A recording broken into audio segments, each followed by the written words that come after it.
Gambler लोग ऐसा वहीं को निकल लेंगे अब। हाँ बिल्कुल बिल्कुल।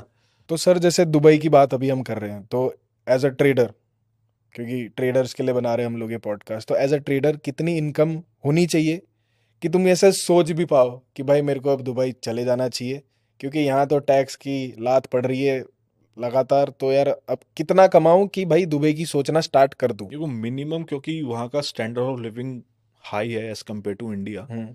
तो अगर कोई दुबई शिफ्ट होने की सोच रहा है और वहीं से ट्रेडिंग करने की सोच रहा है तो मिनिमम 5 लाख रुपए मंथली इनकम तो होनी चाहिए। हम्म।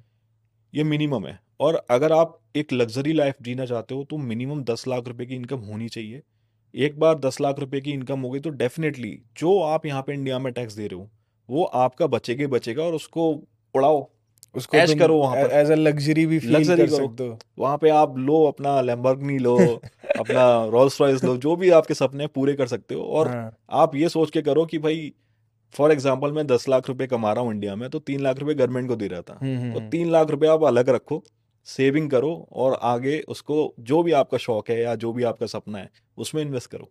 वही है, क्योंकि अभी तक तो लोगों को लग रहा था कि मैं ले तो ले रहा हूँ पर मैं आईटीआर भरने की क्या ज़रूरत है, बट अब तो क्लियर हो गया है कि 30% तो देना ही पड़ेगा।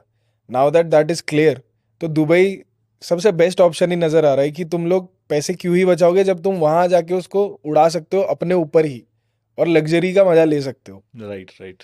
पर सर एक ऐसा मैंने कहीं सुना था कि दुबई में अगर तुम 6 महीने रुकते हो तब तुम लोगों को वहाँ का रेसिडेंसी कुछ ऐसा करके कुछ है। I am not sure, but आप उसके बारे में जानते हो क्या थोड़ा? अगर आप दुबई में कंपनी सेटअप कर भी लोगे और ट्रेडिंग करते हो अपने पर्सनल अकाउंट से हम्म। कहीं पे भी बैठ के, हम्म। तो आपको इंडिया में टैक्स देना पड़ेगा क्योंकि आप इंडिया के टैक्स रेसिडेंट हो। ओके। तो अगर आपको इंडिया की टैक्स रेसिडेंसी को हटाना है तो